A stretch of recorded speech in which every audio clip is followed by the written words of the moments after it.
entièrement, totalement la quintessence de l'amour de Dieu. Celui qui dit que moi je comprends l'amour de Dieu, il est prêt pour aller au ciel.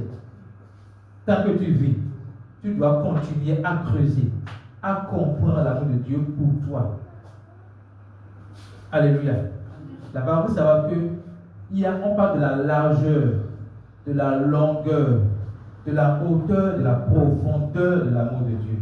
Je ne sais pas quand est-ce qu'on peut finir de comprendre l'amour de Dieu. Donc le fait qu'on revienne là-dessus, que cela ne soit pas pour vous une répétition, mais dites-vous qu'aujourd'hui, là où nous sommes, Dieu a un message personnel pour moi.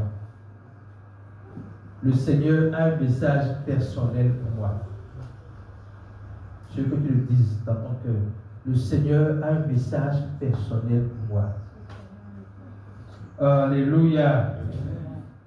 Chapitre 9.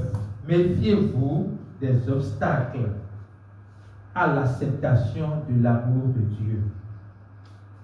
Dans le livre, l'apôtre a énuméré 4 obstacles. Et nous allons bâtir l'enseignement à partir des 4 obstacles liés à l'acceptation de l'amour de Dieu pour chacun de nous. Alléluia. Je voudrais d'abord faire savoir que quand nous parlons de l'amour de Dieu, nous devons savoir qu'il s'agit de Dieu lui-même.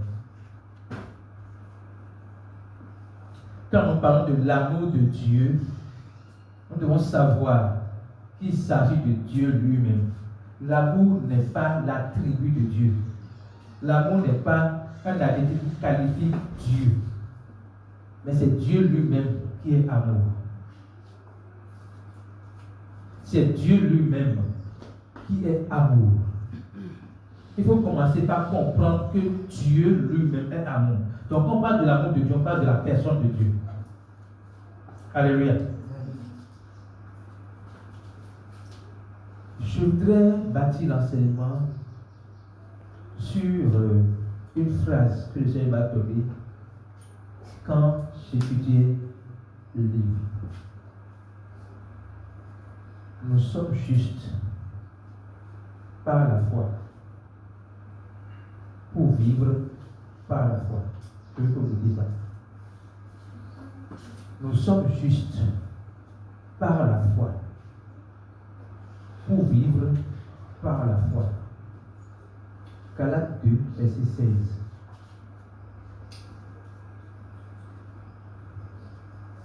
Nous sommes justes par la foi pour vivre par la foi. Ce qui a fait que nous sommes devenus justes, ce qui veut dire ce qui a fait que nous sommes devenus croyants, ce qui a fait que nous sommes devenus enfants de Dieu, c'est parce que nous avions cru dans le sacrifice que Jésus a accompli à la croix pour nous. Jésus a dit à Thomas, maintenant que tu as vu, tu as cru. Heureux ceux qui vont croire sans voir. Heureux ceux qui vont croire sans voir. Et nous sommes parmi ceux qui ont cru sans voir. On a cru à croire, nous avons cru à croire. Nous avons cru que Jésus-Christ est mort pour nos péchés. Il a été enseveli et il est ressuscité pour leur justification. La mort de Jésus-Christ nous sanctifie et sa résurrection nous justifie. Alléluia. Galates 2, verset 16. Néanmoins, sachant que ce n'est pas par les œuvres de la loi que l'homme est justifié, mais par la foi en Jésus-Christ. Nous aussi, nous avons cru en Jésus-Christ, afin d'être justifiés par la foi en Christ, et non par les œuvres de la loi, parce que nulle chair ne sera justifiée par les œuvres de la loi. Ce verset, c'est un verset qu'on peut étudier sur toute l'année. On ne pourra pas dire qu'on a fini de creuser, de comprendre tout ce qui est dedans. Il y a une opposition très claire entre les œuvres de la loi et la foi. La foi en Jésus-Christ s'enracine sur l'œuvre de Jésus-Christ. Vous comprenez ce que je dis là? La foi en Jésus-Christ s'enracine sur l'œuvre de Jésus-Christ. Maintenant, les œuvres de la loi s'enracinent sur les œuvres que nous voulions faire pour mériter l'amour de Dieu. Il n'y a pas possibilité de mériter l'amour de Dieu parce que ça a été donné par grâce et par don. Alléluia. Donc, nous sommes sauvés par la foi. Pour vivre par la foi. Maintenant, le but du livre ici, c'est de nous montrer quoi? Avant de croire en Jésus-Christ, il y a 4 obstacles. Après avoir cru en Jésus-Christ, il y a toujours 4 obstacles. Avant de croire en Jésus-Christ, il y a, quand on te dit que Dieu t'aime inconditionnellement, ce n'est pas par tes actions qu'il t'aime. Il t'aime parce qu'il est amour. Tout de suite, tu penses à ton père qui t'a rejeté. Tu penses à ta mère qui t'a rejeté. Tu penses à ton ami, masculin ou féminin, qui t'a trahi. Tu penses aux collègues qui t'ont fait du mal. Comment, en regardant l'amour que les hommes ont exprimé à ton égard, tu peux accepter que Dieu t'aime sans condition? Comment tu peux accepter que Dieu t'aime même si tu es dans le péché? Maintenant, voici comment Dieu a prouvé son amour pour nous. Romains 5, verset 8. Écoutez bien. Pour déconstruire dans notre cerveau cette mentalité que l'amour de Dieu égale l'amour des hommes là, voici comment je veux qu'on remonte au verset 6 ou 7. Voilà. Non, 7. Viens à 7. À peine mourrait-on pour un juste. Quelqu'un peut-être mourrait-il pour un homme de bien. À peine mourrait-on pour un juste. Quelqu'un peut-être mourrait-il pour un homme de bien. Il dit à peine. Et c'est Paul qui parle. À peine je suis capable de mourir pour mon enfant. À peine je peux dire à quelqu'un, je donne ma tête à couper, mon enfant n'a pas commis le crime pour lequel on l'accuse. À peine je peux dire ça. Et je crois que personne ici ne peut dire ça. Maintenant, imaginez Dieu, Jésus-Christ, qui sait que j'ai commis un crime qui mérite la mort. Et il dit, je vais prendre sa place, je vais mourir pour lui. Donc, d'abord, Dieu montre qu'un être humain n'est pas capable, pour que nous puissions faire la différence de l'amour de Dieu avec des hommes. Un être humain n'est pas capable de dire, vous savez, en temps, il y a un sketch où on montre quelqu'un est mort, on veut l'enterrer. Et sa femme dit, je vais mourir avec lui. Quand on pousse la femme vers le tombeau, qu'est-ce que la femme fait? Elle recule. Non. Vous comprenez ce que je dis? Ça veut dire que l'amour que tu as pour quelqu'un finit là où l'amour va s'exprimer. Vous comprenez ce que je dis là? L'amour de l'homme s'arrête là où la mort va s'exprimer. Il peut te dire qu'il t'aime d'abord. Dès que vient le moment de mourir à cause de toi, il recule. Mais Jésus fait quoi? Verset 8. Il dit, mais Dieu prouve, la preuve de l'amour de Dieu, ce n'est pas que tu n'as pas de problème. La preuve de l'amour de Dieu, ce n'est pas que ta vie est rose. La preuve de l'amour de Dieu envers toi, c'est que lorsque tu étais encore pécheur, Christ est mort pour toi. Lorsque tu étais déjà condamné, lorsque tu étais déjà voué à la mort, lorsque tu étais déjà soumis aux ténèbres, Christ est mort pour toi. Maintenant, sa mort pour toi ne te garde pas dans ton état. Sa mort pour toi ne te garde pas dans ton état de pécheur. Parce qu'il a pris ta place. Ah, oui, mon fils a fait ça. Je sais qu'il a accusé, qu'il mérite la mort. Je le sais. Mais ne le tuez pas. Tuez-moi. Parce qu'il est de moi et je l'aime. L'homme ne peut pas faire ça pour... Est-ce que vous avez appris une fois dans le monde, depuis que le monde existe, qu'on a condamné l'enfant de quelqu'un, hein, et pour la prison, et le papa vient dire, et juge, il faut me prendre, je vais faire la prison à la place de mon enfant. Je n'ai pas dit mort d'abord. Est-ce que vous avez entendu ça? Il dit, je vais faire la prison à la place de mon enfant. Mais c'est quoi? Donc, l'être humain n'est pas capable, même au niveau, même s'il va vivre sans se priver de liberté, pour quelqu'un, l'être n'est pas capable de faire ça. Mais Dieu de son amour, il dit, il prouve, alors que nous étions encore pécheurs. Maintenant, je disais qu'il y a 4 obstacles. Ici, là, nous sommes en train de voir la conception erronée que nous avons de l'amour de Dieu, en comparant l'amour de Dieu à l'amour des hommes. Hein? Et je disais qu'avant de croire, il y a l'obstacle de la conception qu'on a de l'amour de Dieu. Donc, quand tu as une conception erronée de l'amour de Dieu, tu seras difficile de croire à l'amour de Dieu. Mais aujourd'hui, Dieu te dit, pour me prouver, je t'ai prouvé mon amour par ma mort. Elle ne peut pas mourir pour toi, mais moi je t'ai prouvé mon amour par ma mort. Donc, cette concept est déjà déconstruit et dans la tête des gens, si mon père ne m'a pas aimé, tu ne peux pas m'aimer. Si ma maman ne m'a pas aimé, tu ne peux pas m'aimer. Dieu a été très clair. Une mère abandonnera-t-il tel l'enfant qu'elle a allaité? Même si elle le fait, moi, je ne t'abandonnerai moi. Vous voyez, l'amour que tu as pour nous dépasse l'amour d'une mère.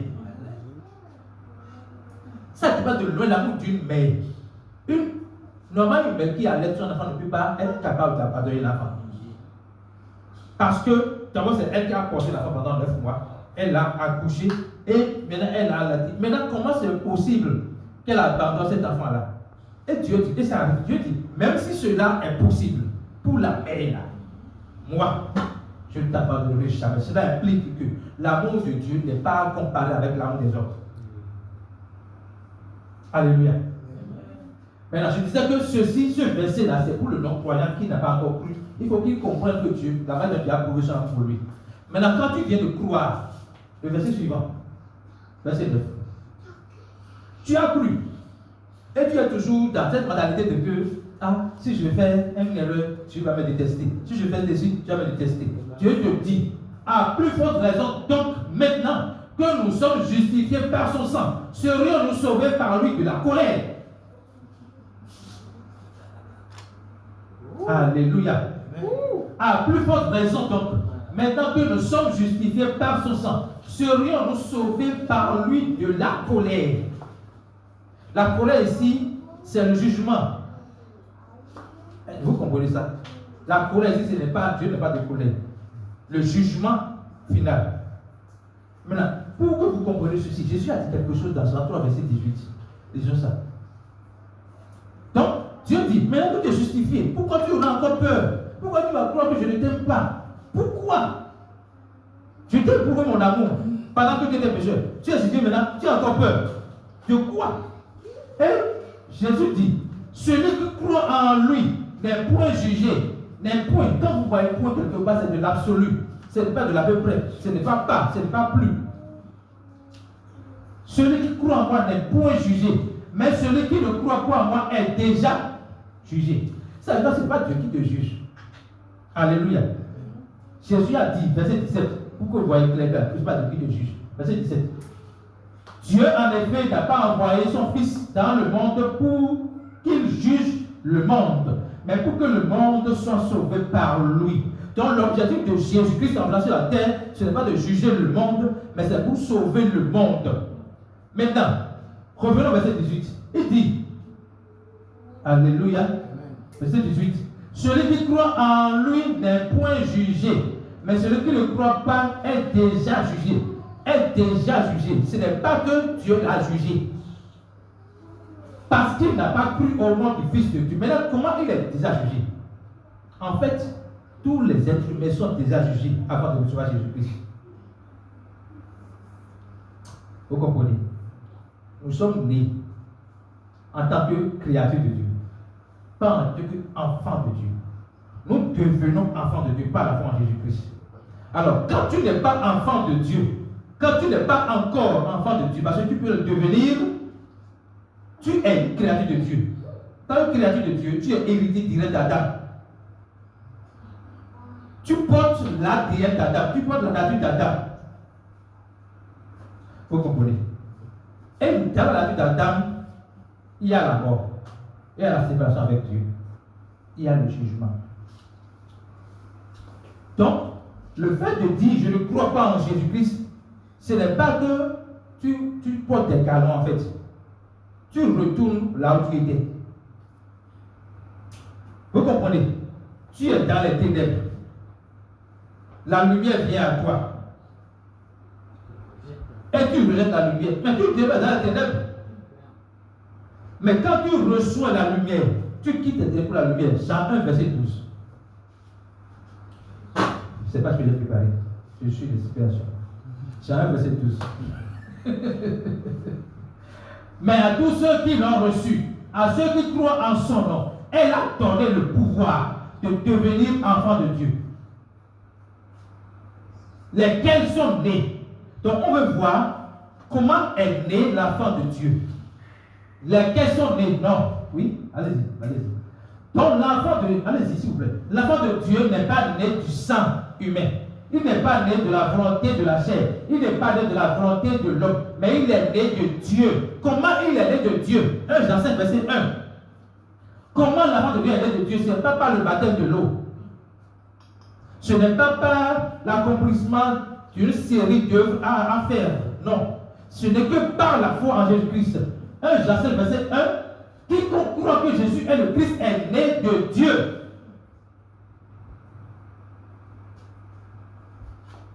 Quiconque croit que Jésus est le Christ est né de Dieu. Alléluia. Alléluia. Donc, nous allons voir le premier obstacle sur la mauvaise conception de l'amour de Dieu. L'amour de Dieu n'est pas l'amour de l'homme. L'amour de l'homme est conditionnel, est intéressé. L'amour de Dieu est désintéressé et inconditionnel. L'amour de Dieu a été prouvé avant que nous le croyions et Dieu nous rassure de son amour même après que nous ayons cru. Est-ce que ça peut aller? Je disais au départ que le résumé de l'enseignement, c'est le juste est sauvé par la foi pour vivre par la foi. Lorsque vous croyez en l'amour de Dieu, vous devez demeurer dans l'amour de Dieu. Lisons Galates 3, verset 11.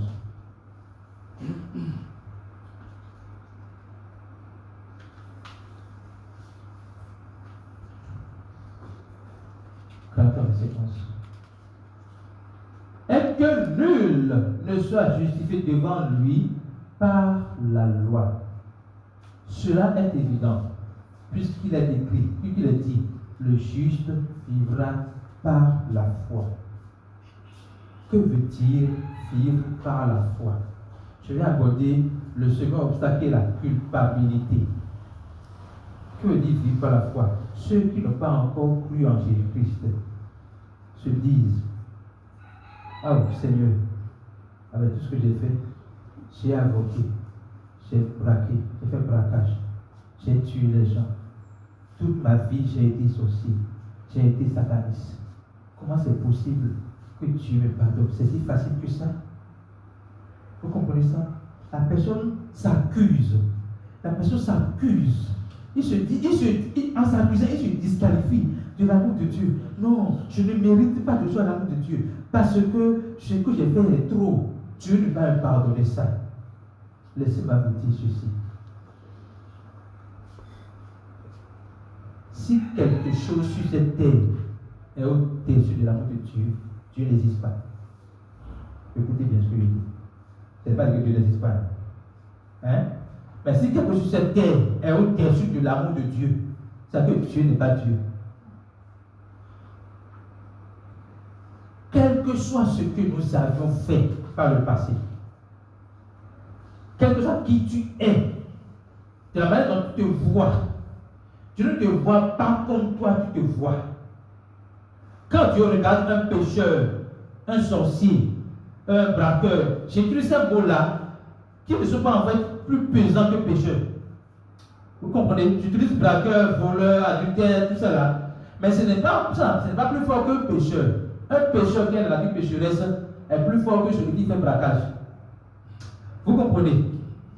Celui qui est dans la vie pécheresse est plus en danger que celui qui fait braquage. Donc ce n'est pas le braquage qui est le péché. Ce qui fait du pécheur, pécheur, c'est sa nature. Ok? Maintenant, Dieu dit, quel que soit ce que tu penses avoir fait, quand moi je te regarde, je ne te vois pas comme un ennemi. Je te vois comme un ami. Illustration claire. Paul a fait quoi? A persécuté l'Église à temps et à contre-temps. Si l'homme était Dieu, qu'est-ce que l'homme va faire? Quelle est la solution qu'il va trouver? On voit quelqu'un comme ennemi. C'est lui qui détruit mon business. C'est lui qui fait ci. C'est lui qui a tué mon enfant. C'est lui qui a fait ci. Il a du mal au coaché. Il a fait ci. Quand on le voit, quand on commence à dire tout ça là pour des êtres humains, qu'est-ce que l'être humain est capable de faire? Répondez-moi s'il vous plaît. Oui? Le tuer. Ou encore? Hein? Le faire du mal. Ou encore? Vouloir se venger de lui. Ok? Voilà ce que l'homme peut faire. Pour que nous puissions voir la différence entre l'amour de Dieu et l'amour de l'homme. Dieu, maintenant, regarde Paul. Il dit, tu seras mon apôtre. Dieu déclare que Paul, qui le persécute, sera son apôtre. Et parce qu'il attend, Dieu est patient. Il va pour aller persécuter encore. Il n'a pas dit, pourquoi persécutes-tu mon église? Il n'a pas dit, pourquoi persécutes-tu les chrétiens? Il a dit, pourquoi me persécutes-tu? Ça vous dit quoi? Si vous devez savoir ça, que le Seigneur vous donne la révélation. Je suis compris dedans. Toutes les persécutions que tu vis, ce n'est pas toi, c'est Christ qui vit. Ah, si tu peux comprendre ça. En fait, toi, tu sens la douleur. Mais le concerné, ce n'est pas toi. Il dit, pourquoi me persécutes-tu? Il n'a pas dit pourquoi tu persécutes les chrétiens. À cette question, Paul n'a pas eu de réponse. Il est tombé, il ne pouvait pas répondre. Maintenant, est-ce que Dieu lui a fait du mal? Non. La question que Dieu lui a posée, la lumière qui a jailli sur Paul, il n'a pas supporté ça. Si je ne peux pas supporter, c'est vrai, les gens disent que personne ne peut voir Dieu. En fait, tu peux voir des lumières, une lumière. Hein? Dieu t'a envoyé une petite lumière. Tu as dit que j'ai vu Dieu. Personne ne peut voir Dieu. Dieu l'a dit clairement à Moïse, tu ne peux pas me voir vivre. Personne ne peut voir Dieu. Mais il a vu juste une lumière. Et il a entendu la voix de Dieu. Pourquoi me persécute-tu? C'est la question qui a changé la vie du Paul. Paul, qui persécutait l'Église, est devenu quoi? Un bâtisseur de l'Église. Donc quand Dieu voit le plus pire ennemi que tu as dans ta vie, que toi tu veux combattre, il ne le voit comme pas ton ennemi. Parce que d'abord, la personne qui persécute l'ennemi persécute, c'est pas toi, c'est lui. Vous comprenez ça? Non, je veux que vous compreniez ça. La personne que tu prends comme ennemi, et tu dis qui te persécute là, Dieu ne voit pas cette personne comme te persécutant, mais comme le persécutant. Donc, le défenseur, celui qui te défend, ce n'est pas toi, c'est Dieu encore qui te défend. Maintenant, Dieu ne voit pas la personne comme un ennemi à abattre, mais il voit la personne un enfant de Dieu. Donc, il a racheté Paul, il a enseigné Paul, il a établi Paul, et Paul est devenu maintenant la référence quand on parle de grâce. Maintenant, vous savez, je disais que Dieu est patient. Je vous ai dit, pourquoi Dieu n'a pas, le premier jour où Paul voulait commencer par la suite, pourquoi Dieu n'a pas arrêté ça? Pourquoi? Parce que Dieu est patient. Il sait quand est-ce que, il connaît le timing, il sait quand est-ce qu'il va te dire, va te parler, tu vas entendre. Vous comprenez ce que je dis?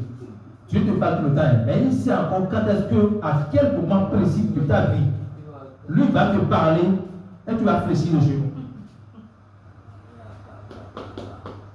C'est peut-être qu'il parlait au début là, il ne va pas comprendre. Mais il a laissé de son expérience avoir une réputation de persécuteur de l'Église. Maintenant qu'il a la réputation de l'Église, il dit maintenant, sois le bâtisseur de l'Église. Paul a bâti plus d'églises que Pierre. Donc, Paul, persécuteur de l'Église, devient bâtisseur de l'Église juste parce que Dieu l'a rencontré. Si Paul s'accusait, Paul peut s'accuser. Il peut se dire, ah, je ne mérite pas. Il a eu le sentiment. Comment je ne mérite pas cette grâce que Dieu me donne, non seulement d'être sauvé, mais également de porter sa foi. Je ne mérite pas. Et pour ça, il a trouvé quelqu'un qui l'accompagne. C'est Barnabas, n'est-ce pas? Il a trouvé quelqu'un qui l'accompagne pour que les gens puissent. Parce que les gens ne peuvent pas croire que toi. non, c'est faux. Non, c'est faux, c'est pas toi. C'est quelqu'un d'autre. Et quand Dieu te rencontre, il change ton histoire à partir de ton identité. Quand on parlait de persécuteur de l'Église, le nom pas lequel on appelait Paul, c'était quoi? Saul. Saul de Tarse, vous comprenez? Quand Dieu te rencontre, il change ton identité, il change ta condition, il change ton histoire. Mais il faut que toi, tu te rendes. Il faut que toi, tu te rendes disponible pour que le Seigneur t'utilise. Si tu ne te rends pas disponible, il ne pourra pas t'utiliser. Mais quand il te voit comme quelqu'un de grand, de précieux, de puissant pour lui. Alléluia. Amen. Donc la culpabilité est un frein à l'acceptation de l'amour de Dieu. Et le Seigneur nous dit ce matin, quelle que soit la culpabilité qui pèse sur ton cœur, je ne t'accuse pas. L'accusateur, c'est le malin, c'est l'état de Dieu. Dieu ne nous accuse pas. Ce que tu fais, il nous justifie. Dieu nous justifie. Alléluia. Amen. Dieu ne nous accuse pas, il nous justifie. Alléluia. Amen. Troisième obstacle que nous allons voir rapidement, c'est le légalisme. Vous savez, quand vous avez fait longtemps dans le légalisme, vous allez croire que c'est la voie unique, c'est la seule voie pour avoir le salut. Alors que ça n'a jamais été la voie du salut. Luc 1, verset 16 et 76. Luc 1, verset 16 et 76. On va voir quelque chose. Quand Dieu a envoyé le prophète Jean, Dieu a parlé au travers du père du prophète Jean, Zacharie, père Zacharie, il dit, non, j'ai dit 76. C'est pas ce que j'ai dit. Pardon, 76.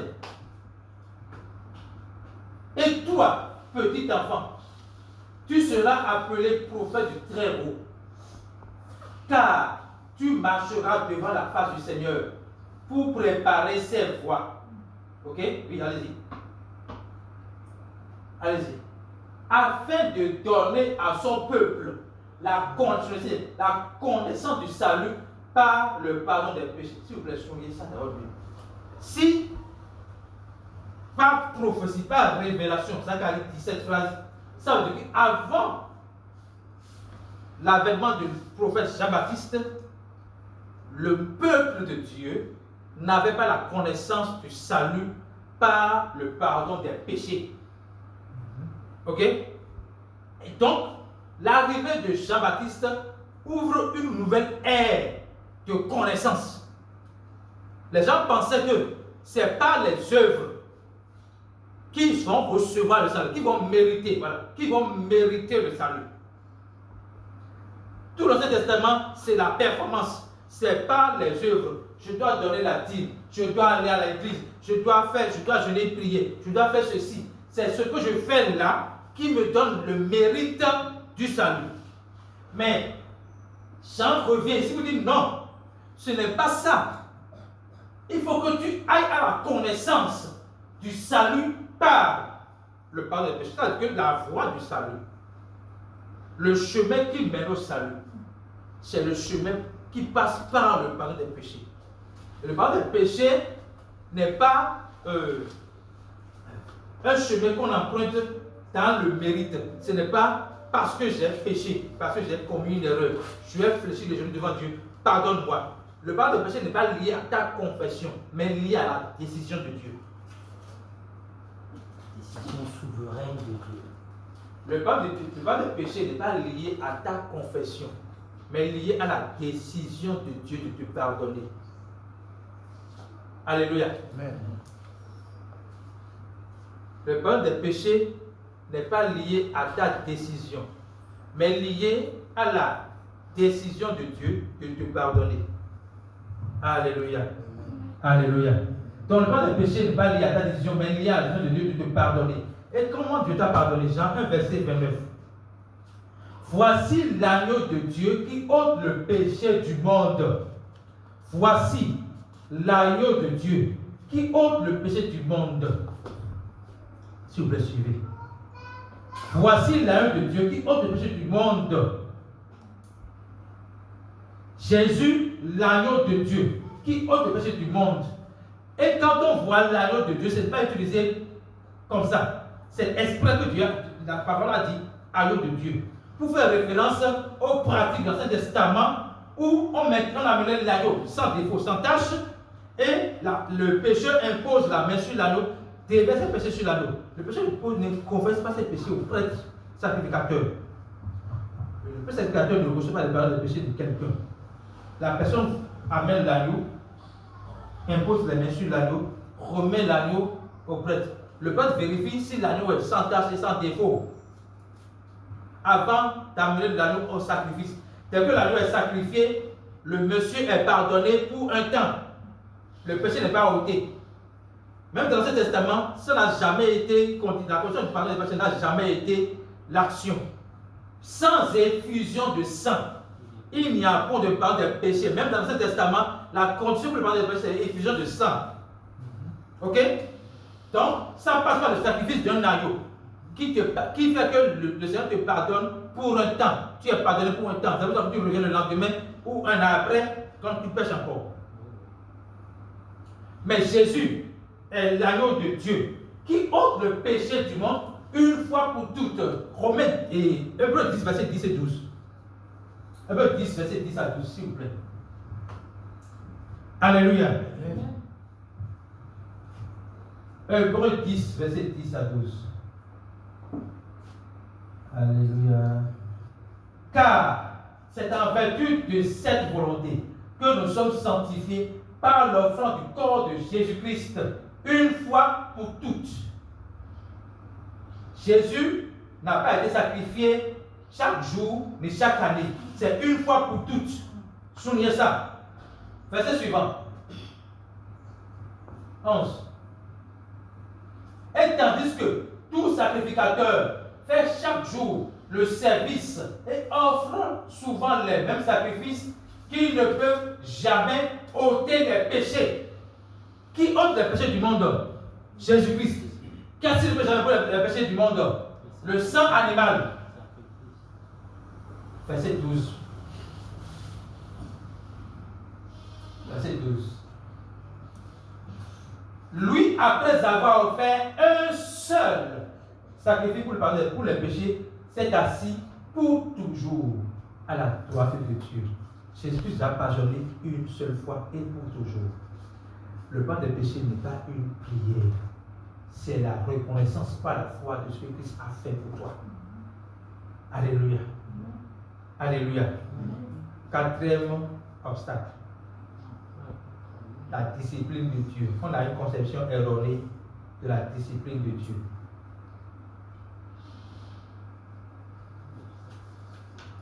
Quand on est en difficulté, on se dit, c'est sûrement Dieu qui est en train de me punir. Et le verset que les gens utilisent souvent, je vais lire le verset. Le verset que les gens utilisent souvent, c'est Hébreux 12, verset 6. On va lire ça. Hébreux 12, verset 6. On n'a pas peur de dire les versets. Hébreux 12, verset 6. 12, 6. Là, c'est 10, 12. 12, 6. Car le Seigneur châtie celui qu'il aime. Et il frappe de verge, de la verge, tous ceux qu'il reconnaît comme ses fils. C'est de cette, c'est ce verset que vient est venue la phrase qui aime bien. Le Seigneur châtie celui qu'il aime. Et il frappe de verge tous ceux qu'il reconnaît comme ses enfants. Les champagnes, ce verset et justifie le fait que quand Dieu veut te discipliner, il te donne la maladie, il te donne les problèmes, il te donne les difficultés. Et les gens voient les difficultés comme, c'est pas, comme solution de Dieu. Mais je vais te dire quelque chose concernant la maladie par exemple. Si c'est vrai que tu es convaincu, parce que les gens sont convaincus de ça, donc je veux qu'ils écoutent vraiment. Si c'est vrai que tu es convaincu que ton problème, ta maladie là, c'est envoyé par Dieu, pourquoi tu vas à l'hôpital? Non, sérieusement. Parce que tu crois que c'est Dieu qui t'a donné la maladie. Donc l'hôpital est au-dessus de Dieu. L'hôpital peut guérir la maladie que Dieu a envoyée. Répondez-moi s'il vous plaît. Est-ce que l'hôpital... Crois, si tu crois vraiment, si tu attends que c'est vrai, que la maladie dont tu souffres là, le cancer dont tu souffres là, c'est Dieu qui t'a envoyé ça. Pourquoi tu prends des médicaments? Parce que si Dieu t'a envoyé ça, comment tu peux croire qu'un être humain peut bloquer ce que Dieu a envoyé? C'est pas possible. Ça veut dire qu'en réalité, tu ne crois pas que Dieu a envoyé. Tu as entendu et tu copies sans comprendre. Tu as entendu dire que quand Dieu veut punir quelqu'un, il envoie maladie. Et tu as cru en ça sans comprendre, sans même demander est-ce que c'est possible. Si Dieu t'envoie maladie, il faut connaître même tu peux guérir cette maladie. C'est pas possible. Si Dieu qui a créé la terre, les êtres humains, la science, la connaissance, t'a envoyé une maladie, aucun être humain ne peut guérir cette maladie. Donc déjà, le fait que tu pars à l'hôpital pour tenter de guérir de la maladie que Dieu t'a envoyée selon toi, est la preuve que tu ne crois pas que Dieu t'a envoyé ça.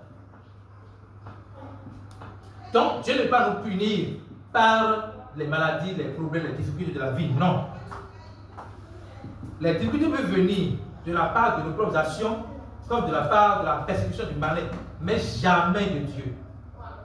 Jamais, jamais de Dieu. 2 Timothée 3, verset 16. Nous allons voir comment Dieu châtie son enfant. Toute écriture est inspirée de Dieu, est utile pour enseigner, pour convaincre et pour corriger, pour instruire dans la justice. Donc, on dit corriger, quand on parle de châtiment, châtier quelqu'un, c'est le corriger. Vous pouvez lire le mot en grec. Puis ceux qui ont la version grecque dans leur Bible, vous pouvez lire le mot châtier là en grec, c'est corriger. Hein? Ceux qui, quand on dit toute écriture est inspirée de Dieu, est utile. Donc d'abord, l'écriture est inspirée de Dieu. L'écriture est utile dans un but précis, pour t'enseigner, pour te convaincre, pour te corriger. Donc Dieu te corrige par la parole. Je crois que depuis que j'ai commencé à faire l'enseignement jusqu'à présent, beaucoup sont déjà corrigés dans le cœur par rapport à une mentalité, par rapport à une croyance qu'ils avaient sur quelque chose. C'est comme ça que Dieu corrige. Dieu ne te punit pas. La parole de Dieu te pousse à bâtir une personne accomplie. C'est même dit. Verset suivant. Verset suivant, s'il vous plaît. Afin que l'homme de Dieu soit accompli et propre à toute bonne œuvre. Le but de Dieu pour te corriger, ce n'est pas pour te faire du mal. C'est pour que tu sois accompli. Quand on dit que quelqu'un est accompli, la personne est établie dans la vraie connaissance de l'amour de Dieu pour lui. Alléluia. Vous comprenez? Vous comprenez? 2 Corinthiens 5, verset 10. Je vais voir ça. On veut voir l'autre attaque par l'amour de Dieu. 2 Corinthiens 5, verset 1. Je vais finir là-bas. 2 Corinthiens 5, verset 1. Nous savons en effet que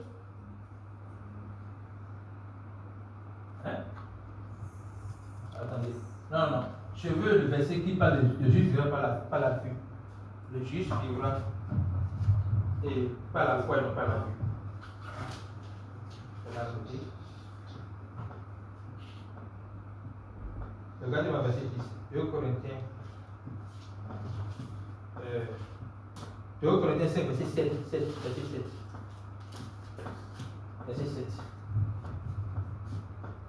Car nous marchons par la foi et non par la vue. Nous marchons par la foi et non par la vue. Nous sommes au niveau de la discipline de Dieu. Il faut se construire la discipline de Dieu. Quand on a des difficultés, on voit les difficultés. Et comme on a fait l'explication, on dit c'est Dieu qui a. Ok? Maintenant, la Bible nous dit, nous qui sommes croyants, nous marchons par la foi et non par la vue. Il y a deux choses qui se posent à la fois. Il y a les œuvres de la loi qui se posent à la fois. Et il y a la vue qui se pose à la fois. Quand on parle de la vue, on parle en réalité dans le contexte des 5 sens. J'ai entendu, j'ai senti, j'ai vu. Ok? Le juste ne vit pas, il ne s'identifie pas à ces situations. Écoutez, le juste ne s'identifie pas à ces situations. Il s'identifie à Christ. Exemple. J'ai une situation qui ne me plaît pas. Disons, je prends le cas de la maladie. Le juste ne dit pas je suis malade. Le juste ne dit pas je suis fatigué. C'est des choses qu'on dit, mais écoutez bien. Le juste ne dit pas je suis pauvre. Dès qu'il dit ça, il s'identifie à ce qu'il a vu. Mais le juste s'identifie à ce que Dieu voit.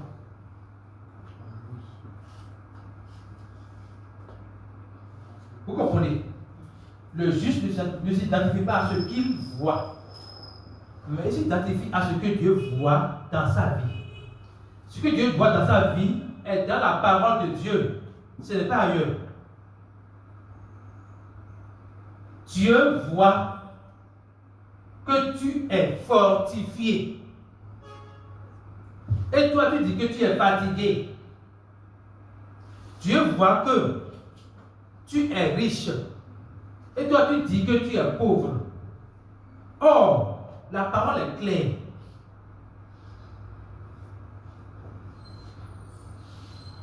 La vie et la mort sont au pouvoir de la langue. Celui qui aime mangera ses fruits.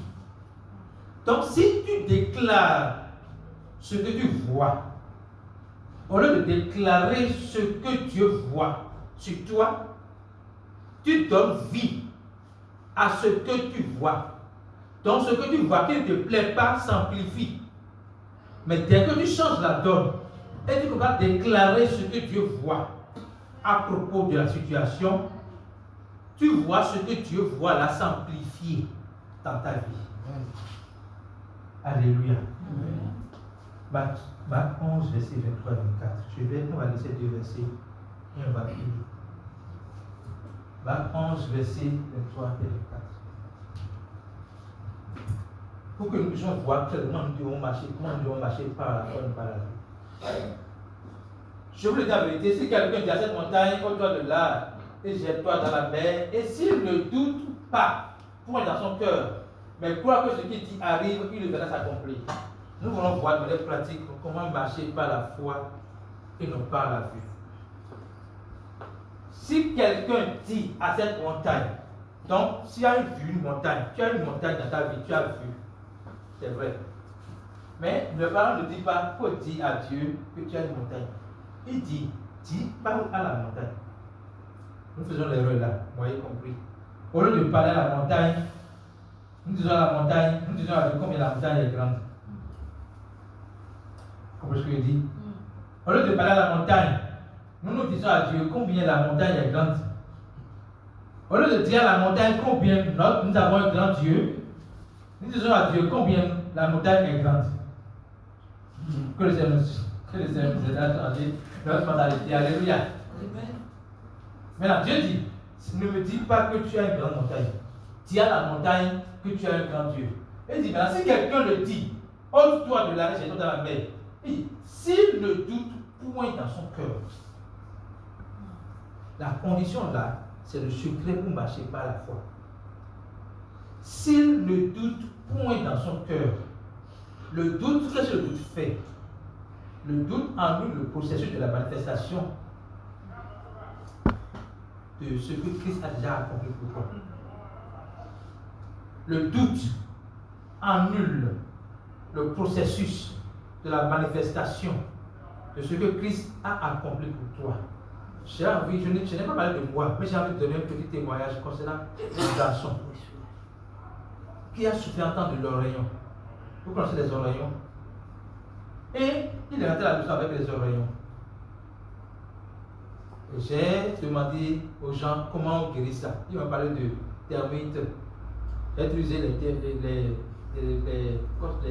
sables de termites là pour le masser pendant 3 jours, ça n'a pas marché. Je le lavais dans la douche. Et le Seigneur m'a dit, mais tu as la puissance de guérir la maladie et tu fais comme si tu n'avais pas la puissance. Et j'ai dit à mon fils, parlez comme ça. Dieu m'a dit que j'ai la puissance de te guérir. On va répéter cette phrase. 2 Pierre 1, 24, ou bien 1 Pierre 2, 24. 1 Pierre 2, 24, ok. 1 Pierre 2, 24. 1 Pierre 2, 24. Par les maîtrises de Jésus-Christ, je suis déjà guéri. C'est une phrase là, seule fois qu'on l'a répété. Moi j'ai répété, il a répété.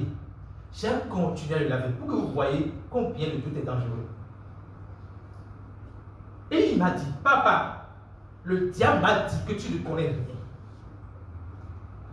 Quoi? J'ai dit, oh, ok. Il est dit dans Jean 8, 44 que le diable est un menteur et père du mensonge. Donc, on va répéter cette diable a dit au diable, je sais que tu es menteur et père du mensonge. Et mon fils a répété. Maintenant, Dieu dit, déclare maintenant que je crois que la guérison que j'ai déclarée va se manifester au nom de Jésus. Mon fils a répété, on a fini la prière. Il est allé dormir, se coucher. Donc il est allé à l'école, il est revenu avec les oreillons, il est revenu avec les oreillons. Il s'est couché le soir, le lendemain tout est parti. Et j'ai demandé maintenant à Dieu, et c'est comme ça qu'il m'a montré ce verset. Je crois que ce verset doit me parler encore plus encore. Il m'a dit, si mon fils avait douté, heureusement qu'il a même dit, il a même sorti ça.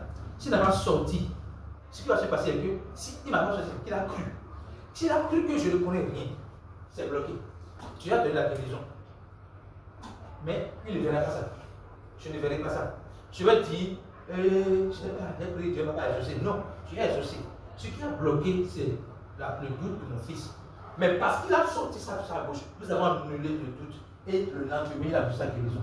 Donc, le doute ici annule le processus. Pour que vous voyez encore une autre image.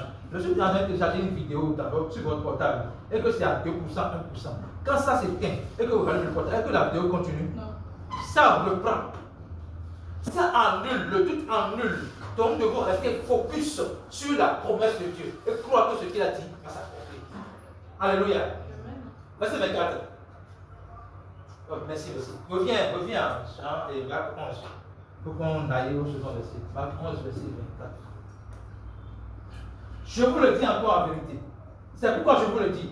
Tout ce que vous demanderez en priant, croyez que vous l'avez déjà reçu et vous le verrez s'accomplir.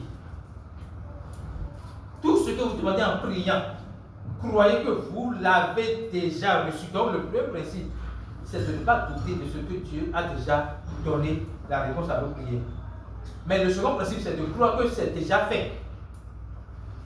Tout ce que vous demanderez en priant, croyez que vous l'avez déjà reçu et vous le verrez s'accomplir. Donc, l'accomplissement de nos prières face aux défis de la vie, repose sur deux principes. Ne point douter et prendre conscience que c'est déjà reçu. Alors, quand on prend conscience que c'est déjà reçu, on est dans quelle attitude? Attitude de l'action de grâce.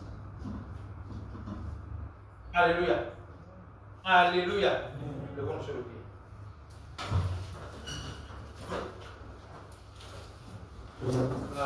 J'ai besoin de chant, s'il vous plaît. Je ne sais pas. Tout le monde chanter et conduire le chant. Tout le monde chanter et conduire le chant. Le chant est chant. Alléluia. Alléluia. Au Père, au Père, au Père, ouais, miwado, au Père, namawe, au Père, ouais, miwado, au Pruno, ouais, migo, au Père, ouais, miwado, au Père, ouais, miwado, nababado, fiegbe, au Père.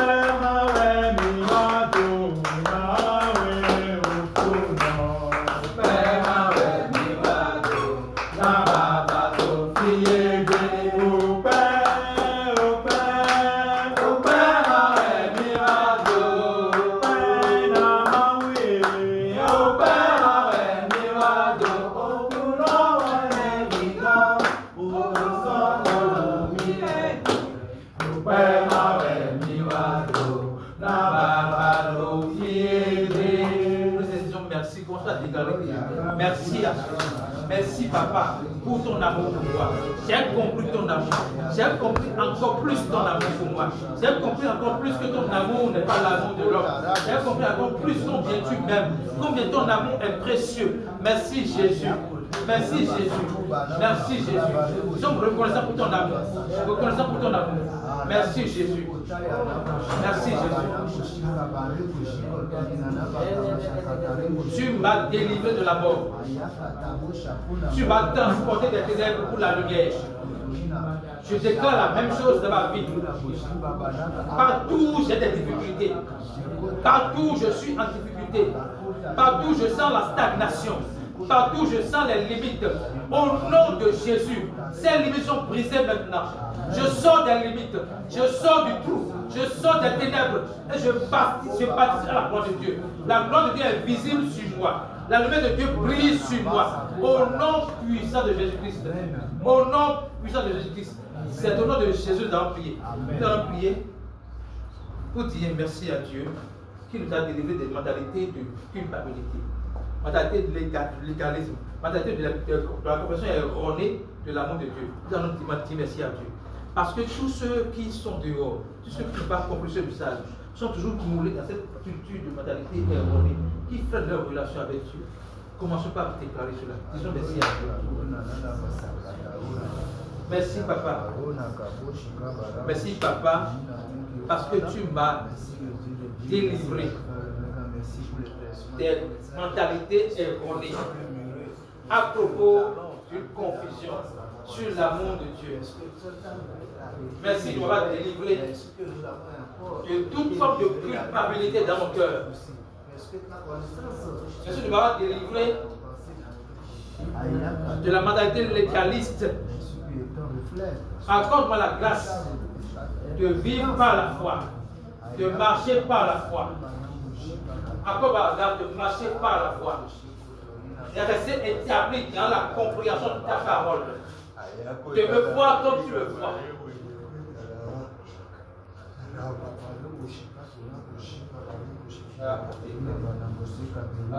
Au nom de Jésus, nous avons prié. Nous avons prié par la foi toute la situation que nous traversons. Nous savons qu'il y a des situations que nous traversons qui ne ressemblent pas à notre identité, qui ne cadrent pas avec notre identité. Et comme je vous l'ai montré, si c'est une persécution, c'est Dieu qui est concerné. Alors nous allons demander aux gens pourquoi tu persécutes Dieu. Demander au diable et aux émissaires du diable pourquoi tu persécutes Dieu dans ma vie? Je suis sûr qu'il ne veut pas répondre. Et nous allons dire non. Stop. La persécution. Stop. Commençons par prier. Seigneur, tu as dit à Paul, pourquoi il persécute Dieu?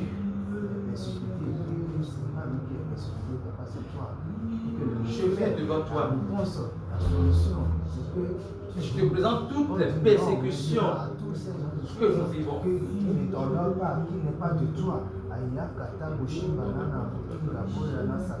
Et je mets fin à cela par l'autorité de Christ.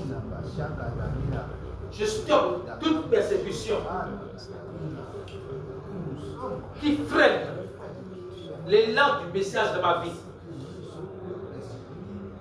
Ne pensez pas que les persécutions sont normales. C'est vrai que Dieu a dit que nous serons persécutés. Mais il n'a pas dit que c'est normal. Si c'était normal, il n'allait pas mettre fin à cela à l'égard avec Paul. Ce n'est pas normal.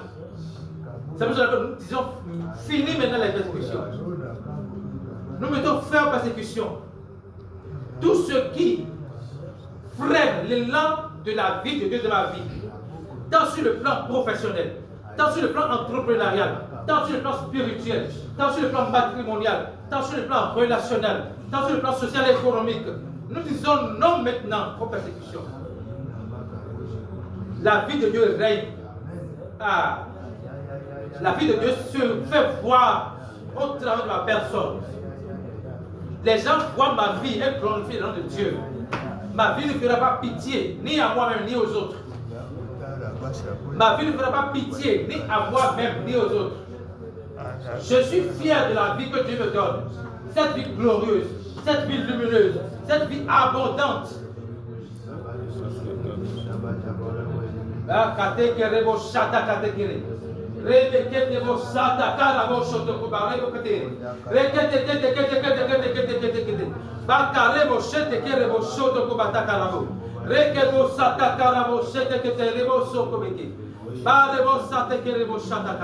C'est au nom de Jésus que nous avons prié. Amen. Père, nous disons merci. Toute la gloire à toi. Nous t'élevons au-dessus de tout. C'est toi notre Sauveur. C'est toi notre Seigneur. Notre vie ressemble à ta vie. Notre vie ressemble à ta vie. Notre vie ressemble à ta vie. C'est au nom de Jésus que nous avons prié. Amen.